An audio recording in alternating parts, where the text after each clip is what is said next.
Hi, I'm Dr. Erin Smith, facial plastic surgeon in Austin, Texas at Buckingham Center, and today I want to talk about a deep plane facelift. So what is a deep plane facelift? So when people come into my office, they come for various concerns for their facial aging. So this could be that their cheeks are falling, they have jowling, they have heaviness around the mouth, they have crepey skin when they smile, or their neck is heavy and they have banding in the neck. All of these are indication for a deep plane lower facelift. So what separates a deep plane facelift from a regular facelift? So in most facelifts, they are performed with a hidden incision around the ear, very hidden in the hairline.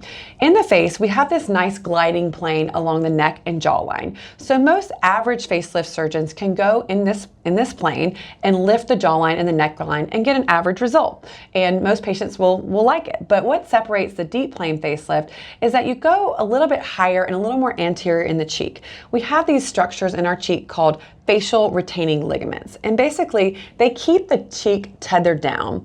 If you do not go in the deep plane and go through these ligaments, the cheek is not going to move. So while you may get a nice improvement in the jawline and in the neckline, the cheek stays fixed or stays in place. And so that can sometimes look okay if you don't have much cheek descent. But if you start, in most patients beyond age 40 to 45, the cheek is dropping too, creating a nasolabial fold. So it looks a lot more natural if you lift all three areas as a unit together: the mid-face, the jawline, and the lower face. And so this takes specialized training. Not everyone is trained to do the deep plane facelift.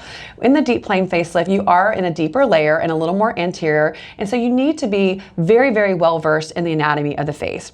I specifically trained in a practice where I got special training in the facial nerve. The facial nerve is a structure that is in this area that you want to keep nice and safe. So if you are going to pursue a deep plane facelift, you want to go to a surgeon who is double board certified in facial plastic surgery as well as head and neck surgery, and who has high volume experience in this area, because in this area there can be some trickier structures that you want to keep safe.